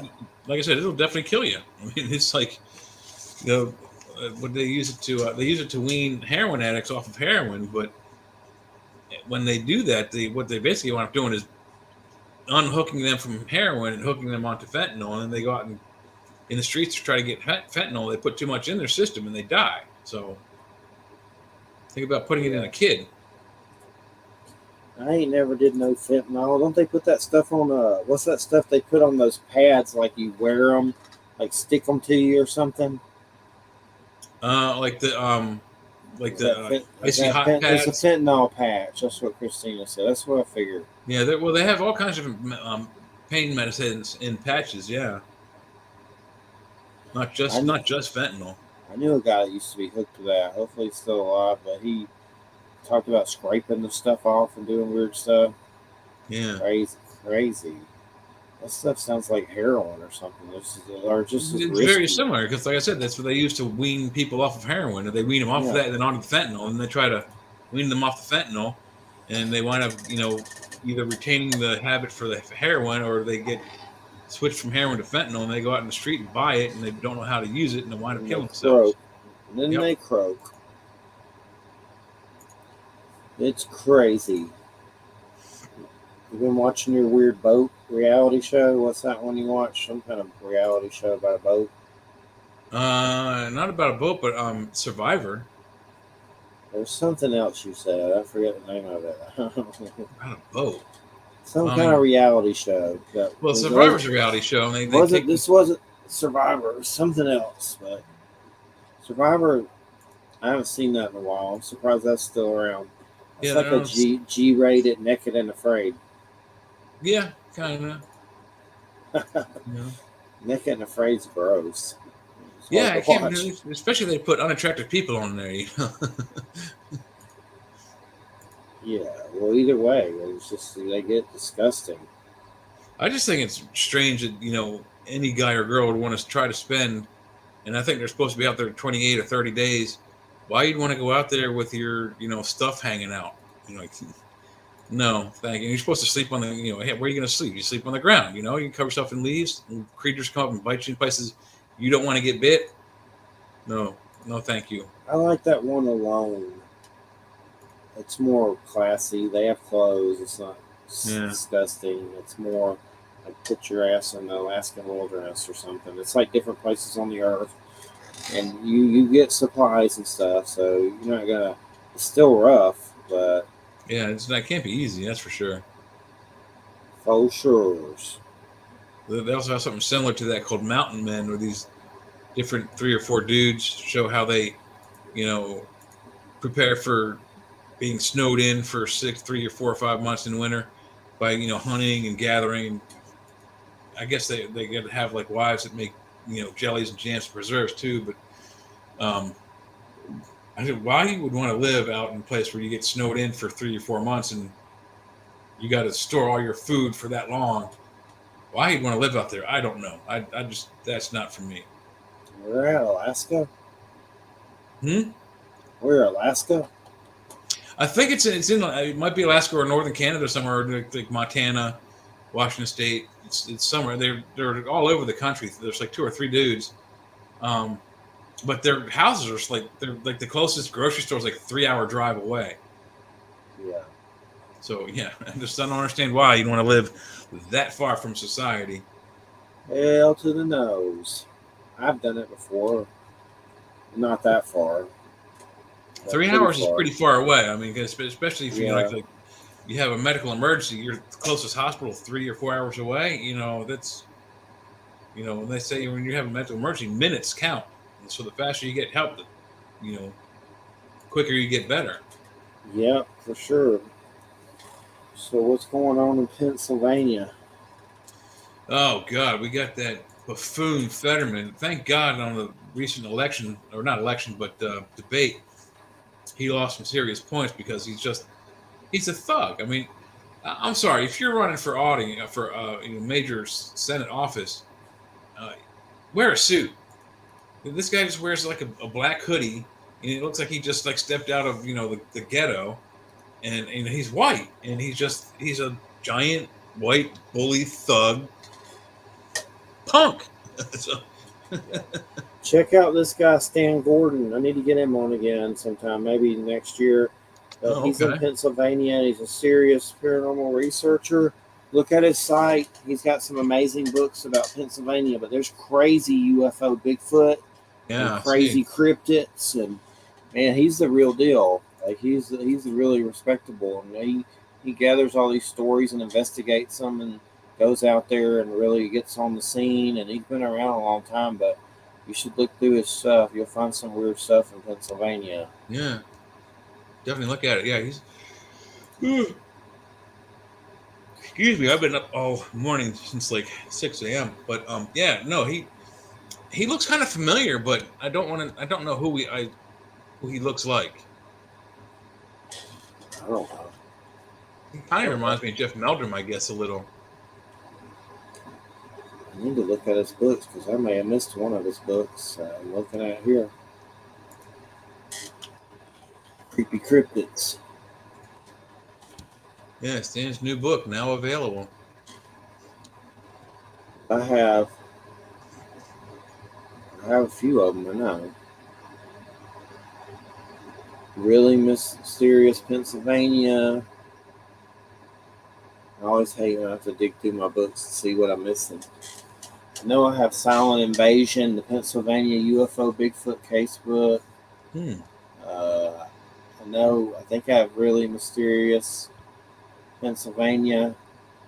I don't know if I have Astonishing Encounters. I'd have to look. I know I don't have Creepy Cryptids. It looks brand new, like it just came out. Yeah. I'd have to check and see when the last time, if I got that one. I don't know if I have 3 of his books. I may. I know he sent me some before. Out on foot.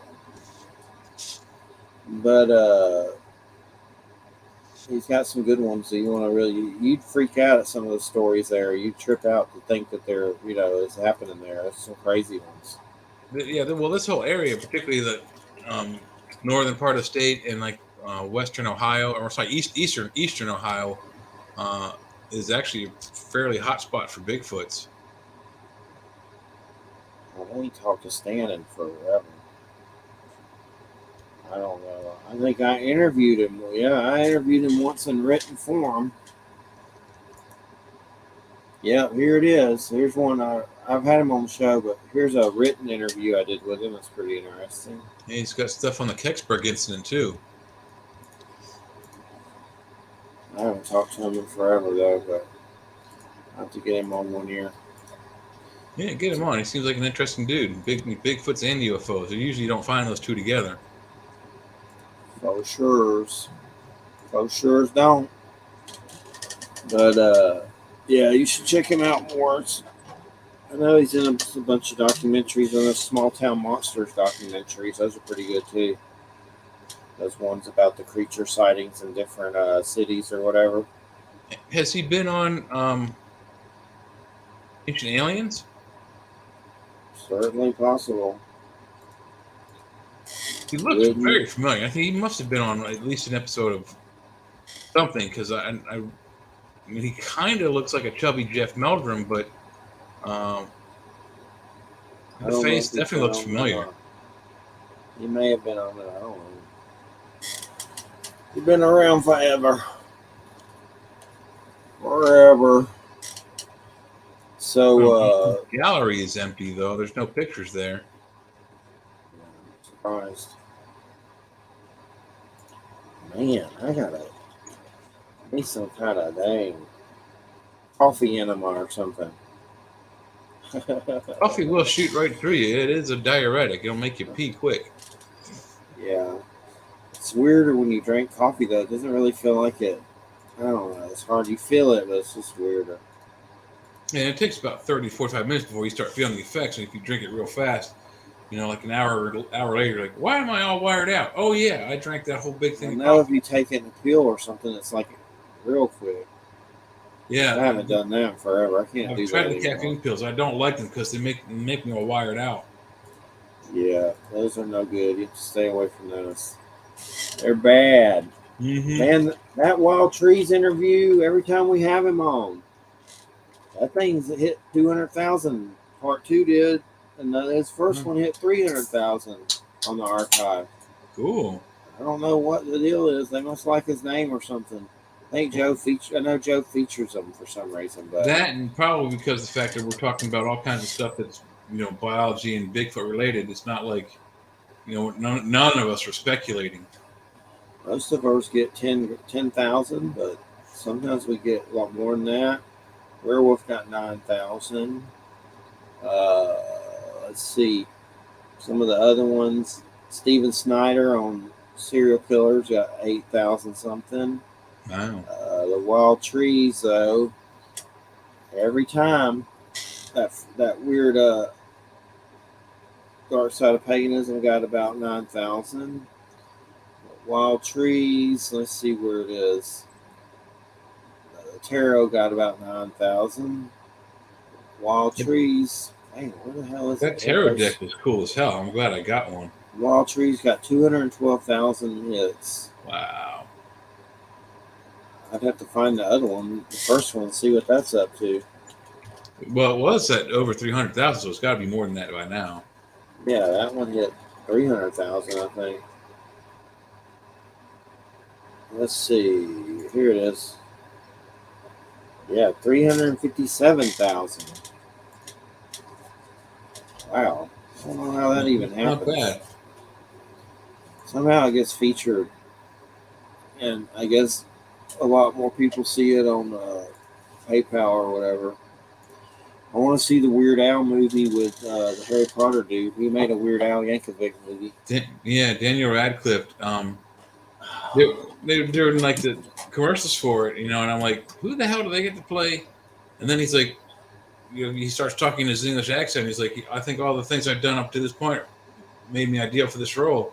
And I'm like, how did Harry Potter make you ideal to be Weird Al Yankovic? And he's a good actor. I don't think he looks all that much like him. His face is too round, but I don't know. We'll see. They do pretty good. Daniel Radcliffe's been in some weird stuff. I've seen some weird movies with him in it. Weird movies, weird TV shows. But there is one movie that's really good. Need to find the name of it.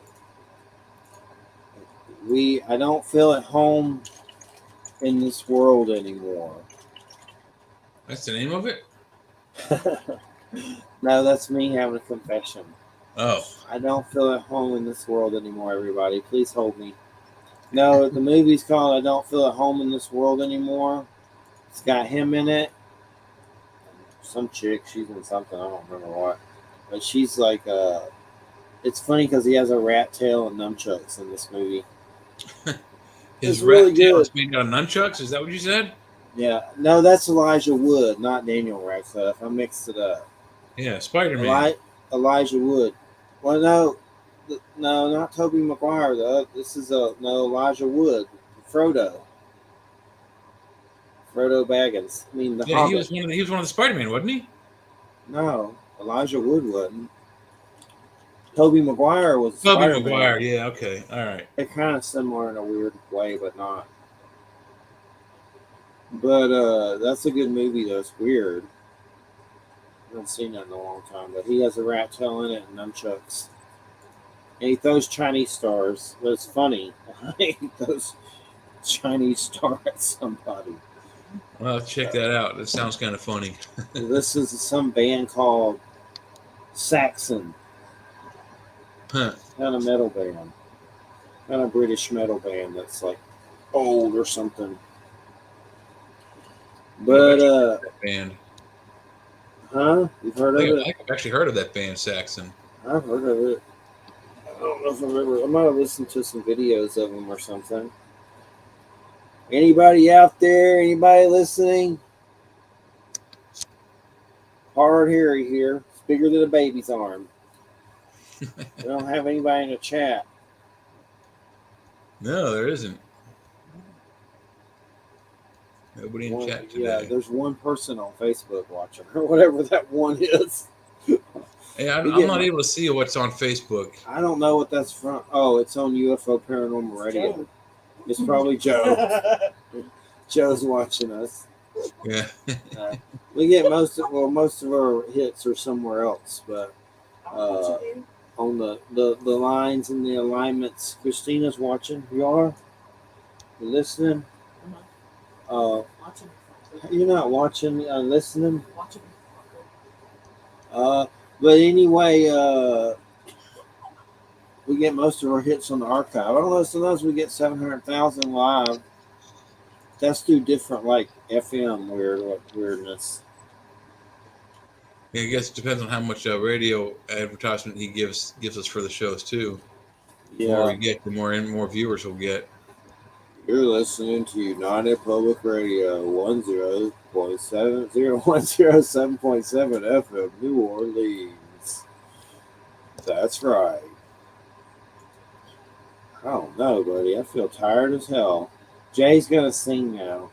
No, I am not. I'm not singing. Did you work today? No, I was off, but I stayed up late and I woke up, without like full 5 hours of sleep. So yeah, I'm not, exhausted, but I'm not fully rested either. Bone works. Let's see here. I think that's some weird VR game called Bone Lab. I don't know what that is. Pennsylvania. Bone Lab. Some weird game. Bone Lab. Yeah. Huh. Okay. Bone Lab. I have no idea what it is. It looks weird. Let's see here. What other shows? Anything else? Lord of the Rings, Rings of Power was kind of... I liked it. Yeah, but it was abrupt. I like the dark. I like the evil elf. Yeah, I mean, they got a bad elf in it, but it just they didn't. As far as I'm concerned, they didn't tie it up. There's real. I have no idea what the whole plot is still. It's not over though. It's not over. Yeah, the season finale only had 8 episodes or 6 episodes. It's basically just a prequel. That's it. Right, but I mean, it's not like a limited series like Obi-Wan. It's it's supposed to go on for a while, but the main part of it was the Sauron reveal. Remember that? I don't want to give it away, and then of course the Gandalf. But the main part of it, main plot was just the elves made the rings first. And I guess the other ones will make them or whatever. What do they do? Get rid of them all and only one survives? I don't remember what the story is of that. Well, yeah, but the way I understood it in the original book is the elves didn't make them; that he made them and then handed them out to the elves and the humans and the dwarves. Yes, I thought everybody made rings. Everybody makes rings, yeah, but the rings of power he made, 9 for the dwarfs, 7 for the humans, and 3 for the elves, or whatever. 7 dwarves, 9 humans, 3 elves, whatever. Who made them? Sauron? Sauron was supposed to have made them. Why would he make them for them though? So he could control them. Oh, I don't know what the hell. His ring controlled all the other rings in that group. It looked good to me. I liked it. Don't be listening to me of them right-wing conservative videos. I see what they do to Rings of Power And Well, no, She-Hulk. I like the movie, just I or the haven't show seen rather, but She. it was just abrupt. They didn't. I mean, from my I've opinion, noticed in a weird like bit shoot, there's a lot of right wing like little nerd bearded guys, and they like all are attacking it. Like I don't give a crap yeah, about She-Hulk; they're attacking that too, but they were attacking the crap out of Rings of Power, like because just I didn't like the fact that there was a like dark foaming at skinned the elf. mouth almost. Like it's like, oh, dudes are crazy. Yeah, it was stupid. They didn't like the dark skinned elf. Who cares? So what? And if you read any of the books that came out after the Lord of the Rings, like the Silmarillion, which is mostly his research notes on making the Hobbit and the Lord of the Rings, the hobbits that become the hobbits of the Shire are in this show, and they all have darker skin, and they're described in his books as having darker, ruddier skin, the biggest feet of the Hobbit races, and like these big hairy patches on top. Um, and so far, in no incarnation have any of them had extremely hairy feet, which is really weird. But other than that, that would be my gripe. But people are mad because the guy's got black skin. Who cares? It's an actor. Who cares who got the job? I Either like it or like turn it off. I like Rings of Power. I love the Peter Jackson ones, but Yeah. the ones that are near and dear, the cartoons. Yeah, the Ralph Bakshi cartoons I have them on DVD. I've seen those tripping before. Yep. There's the Hobbit, that Yep. cartoon.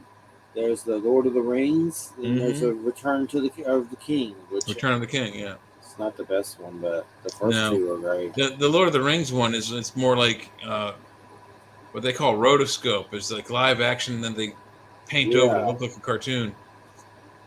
Is that Ralph Bakshi? Yeah. Yes, yeah, that's Ralph Bakshi. Fritz the cat. Yeah, same guy. Watch Fritz the cat if you want to see some cat dong.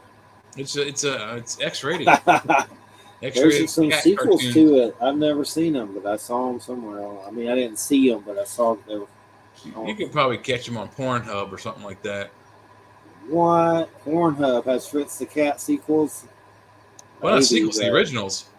I've seen the first one, but I didn't know there were sequels. I haven't seen. Yeah, I don't know either. There might be. I don't know. Ralph Bakshi made a bunch of weird movies. I like his stuff. That dude's still alive, ain't he? Or is he? I don't know. I have no idea. No. You ever see Fire and Ice? Yes, long time ago. About wizards? Yep. I love that stuff. There's a bunch of good ones. We saw a good one, me and Christina, Wendell and Wild, which is like a stop animation from Jordan Peele.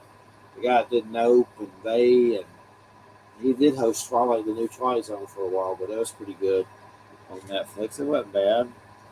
I like stop animation movies. They can be good if they're done well. Yeah, Ralph Bakshi, born 1938, 84 years old. Looks like he's still alive. You gotta watch some stop animations though on the Wii. Gotta have some Wii. Like I said, some of them are pretty good. The Star Wars Hoth battle scene, that's really good stop motion animation. All those, the snow walkers, those are all stop motion animation. Ain't nothing in there. Did you ever see James and the Giant Peach?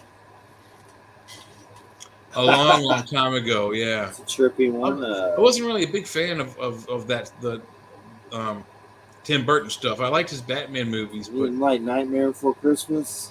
Yeah, I really wasn't a big fan of it. No, couldn't care for it. Come on. What about a Fantastic Mr. Fox? I didn't see that one. I've seen most of his stuff, but yeah. Fantastic Mr. Fox is by Wes Anderson. That's weird. It's not like Bill Murray, and it's stop animation with animals. George Clooney's a fox. The same guy did Island of the Dogs or Isle of the Dogs, another stop animation. You can just look up stop animation in Google Movies and find a bunch of good ones about Wallace and Gromit and all those. Wallace and Gromit. I've seen some of it on TV. I didn't really care for them either. Guillermo del Toro, the guy that did Cabinet of Curiosities, has a Pinocchio coming out soon. I definitely want to see that. I think it's stop animation. That'd be a good one. This would be weirder, that's for sure. That's Guillermo del Toro? Yeah. Cool. That's coming to Netflix, I think, soon to check it out. See when that's coming out. Pinocchio. Yeah. Pinocchio. I did see a Pinocchio Guillermo. one with Tom Hanks. That was actually pretty good. I thought, was it okay? Because I saw it had crappy reviews, which doesn't mean anything usually, but I mean, yeah, it was okay. I mean, it wasn't as good as the original, but Tom Hanks. And the whole time I was watching it, I didn't watch the credits when it rolled up. But I'm watching, Tom Hanks is playing Geppetto, and I'm like, this guy sounds a lot familiar. And then all of a sudden, I'm like, it snapped in. I was like, holy cow, that's Tom Hanks. He was unrecognizable to me at first. So, apparently The Adventures of Pinocchio by Carlo Collodi, Bill yeah. Grimsley's design from the 2000 edition of the 1883 Italian novel. But this, Guillermo del Toro's new movie is stop animation. It looks like Ian McGregor's The Cricket, Gregory Mann's Pinocchio, some kid, Ron Perlman, Podesta. I'm not sure who that is.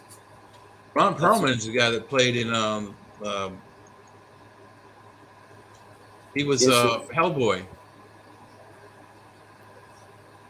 Guillermo del Toro, yeah. Pinocchio receives a standing ovation at the close of it. When does it start? I want to see it. When does it start? December 9th. Oh wow, what's it going to be on? Netflix. Oh, cool. Yeah, it looks good. It's an hour and 57 minutes. Nice. I was going to try to watch the Black Adam movie on. I think you can rent it on or buy it on Netflix. It's $25. I'm like, no, I'm just getting this. Charge me $5 or $20 like you would at a ticket, with free popcorn, and I'd watch it. But for $25, no way. $20 with popcorn, yeah, I'd watch it. But They rent it on Netflix. I didn't know that. yeah, it's $24.99, and you have to buy it. It's not like I don't want to buy a digital copy. If I decide to buy it, I'm buying a DVD to go in my collection, match up with the other Shazam movie I got. We saw an old cartoon called Phantom Toll Booth. That's pretty good. We rented it. It's like from the 70s. It was trippy. It's on Amazon, but the Phantom Toll Booth. It's a cartoon. Yeah. It's a book too, isn't it? Yeah, it sure is. There's a good cartoon of it on. I like old weird cartoons. I kind of collect them.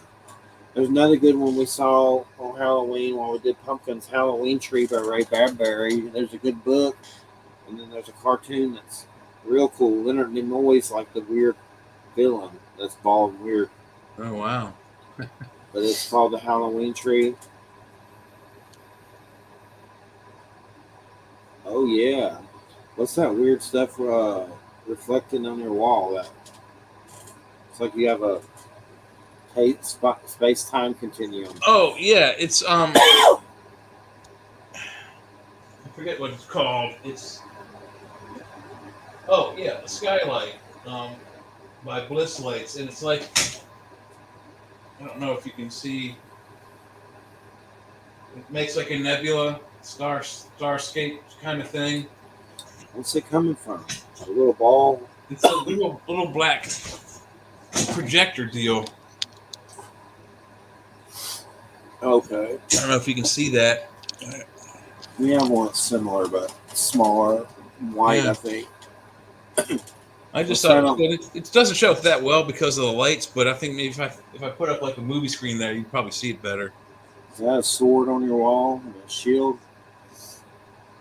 The shield is one of my family crests, and the other thing over there is the Sword of Omens at rest. And this is the Sword of Omens with the eye opened up. You can see do like the sight. Oh, Thundercats! Yeah, that's the other one up there with the hilt straightened out, so the hilt's not curled up like this.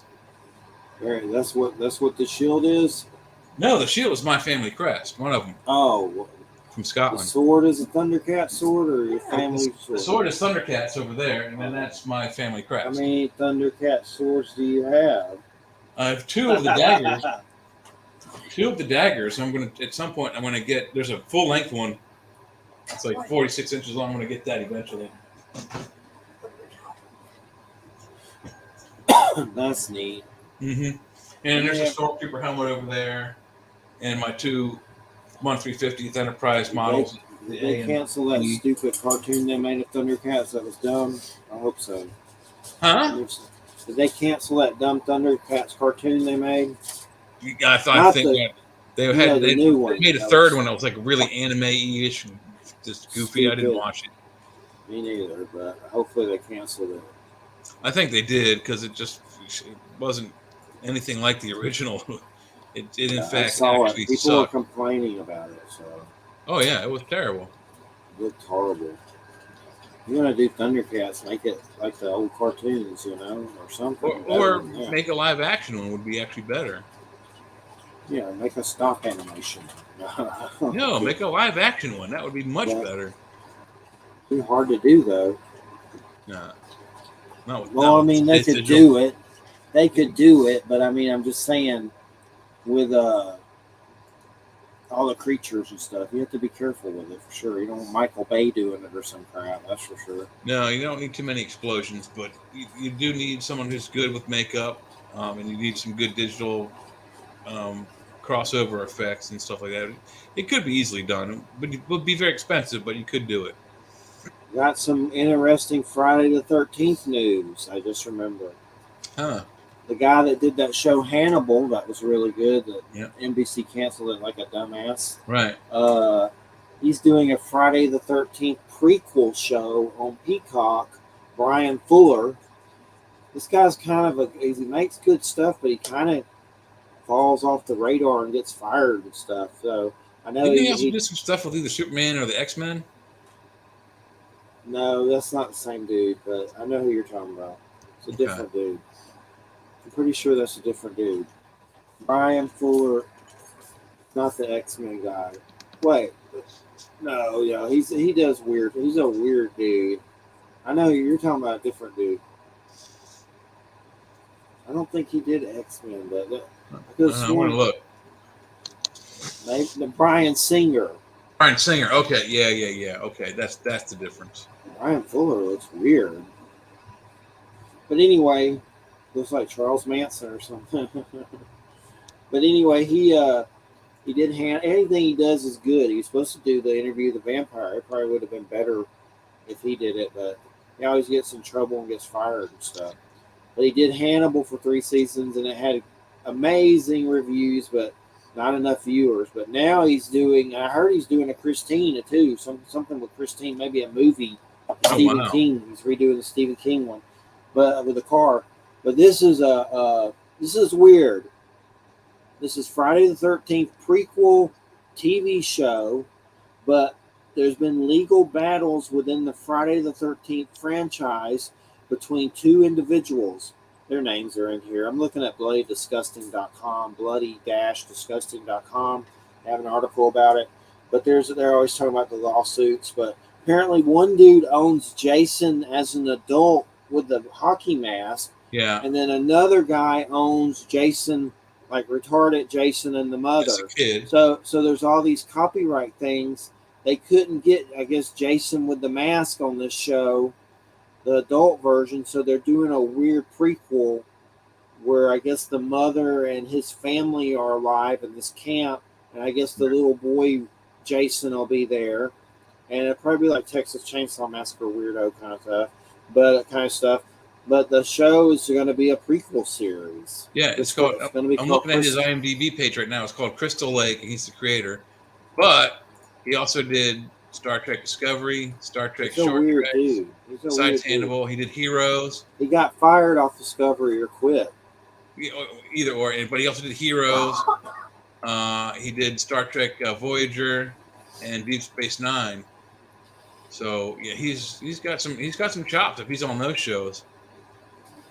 It's just kind of I don't know how you're going to do a Crystal Lake show without Jason and a hockey mask. I mean, well, because in the first movie, Jason wasn't the killer; it was his mom. The mom, yeah, I know. So I mean, you can he's easily good though. He's a good. He makes the Hannibal show is amazing. It's one of the craziest things I've ever seen. But there were some pretty messed up visuals on. I mean, some of the, especially the visions that. What's his face was having, like the guy with Oh black yeah, face and the horn horns. god kept appearing to the Weird. FBI agent. And then some of the food that Hannibal made with like The food human body scenes parts. were amazing. Mm-hmm. Eddie Izzard, that weirdo dude that dresses like a woman, was in it. He gets 8, Yeah. and that's good. But Well, there's also that one if you scene where watch he's it, eating it the will dude's brain piss while the you dude's off. alive. Remember that? Yeah, that was Eddie Izzard, I think. That was Eddie Izzard. Okay. He's like this kind of gay dude, this comedian. That's Yeah, he's a transgender kind of dude. yeah, but he if you watch Hannibal the 3 seasons and then you realize the way it ended that you're never gonna probably see it again, it'll piss you off. Yeah, I was upset about that because I mean they did the same thing to Star Trek. NBC did the same thing to Star Trek. They're stupid. Sad thing is NBC's involved in this Crystal Lake, so he's going back to the vomit. They could have did another season and closed it, ended it or something. The movie or something. Or do a closeout movie. It made me never want to watch NBC ever again in my entire life. Like I haven't. Like I don't watch anything on NBC. I haven't had cable for the last like 10 years, so I've been doing nothing but streaming. So. I was very upset. I almost went to the NBC offices naked and said, "I am the Red Dragon I am becoming," and went insane and ate them. But I didn't do it. That's a good way to get locked up. Yeah, definitely. Yeah, it was really good. I've read the books. I've seen all the movies. Yeah, the first book is fantastic. I mean, I read it in like about Red 24 Dragon. hours. Red Dragon. Yeah, Red Dragon. I read it in like 24 hours. It's that good. Really it's that well written. You ever see Manhunter? That old movie it was first based on. Yeah, I've got it in my DVD collection. Yeah. Yeah. Who's that dude now? Oh, Tom Noonan. Tom Noonan plays the dragon. Yeah. The dragon. That's an old good one. That's creepy. Yeah, it's from the 80s. It was produced by the same guy who did Miami Vice. And then Thomas Harris Slope books. He's like 80 or something, so I'll probably never see Hannibal again. I don't really know, but Silence of the Lambs was the bomb. I haven't read the Silence of the Lambs book, but I saw the movie. I have the book. I just never got around to it, but I've read all the other ones. Maybe I'll read it one year. I had the book, but I never got a chance to read it. But I know I won't now because most of my books got thrown away.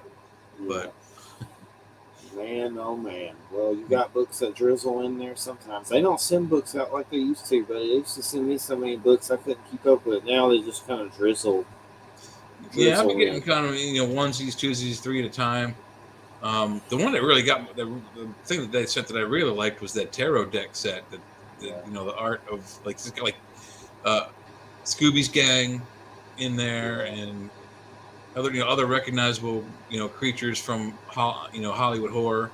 Yeah, it's good. It's a great set of, and I don't know tarot. You don't use them, but it's just neat to have. Yeah. All right, everybody. Well, we survived. Thanks for listening. And I don't even remember who my next guest is next week. Let me look. Yeah, I didn't look at the website to see who we got coming up. Bernard Beitman. It's like this dude that wrote a book on synchronicities. Oh yeah, okay. Supposed to be a good one. Synchronicities, like a doctor or something. I don't know. I'd have to relook at that. Who's a doctor? But the book's supposed to be good. I've heard good stuff about it. Somebody's probably smarter than both of us. Yeah, I'm sure. All right. Well, enjoy your time with the Raging Cajun. Talked to him on the phone earlier this week. I had to ask him about time zones in Alaska and stuff. Oh, but I got confused. The lady was confused too. There's weird stuff you have to, when you do a show from Alaska, the time zone's going to get weird as hell. Yeah, it's like 3 or 4 hours behind us. It's like 2 different ones. One's 5 and one's 3. So there's like 2 different time zones in Alaska that are weird. Yeah, half of it's as close to Canada's 3, and then the other half of the state's 5. All right, everybody. Well, have a good weekend, and thanks, Jay. Thanks, Raging Cajun, the Supreme JoJo. Thanks, Christina, my only audience member, plus the one on Facebook. Oh, 2 on Facebook. Oh, yay. We have other channels. All right. Everybody have a good weekend. Good night. Going to bed. Good night.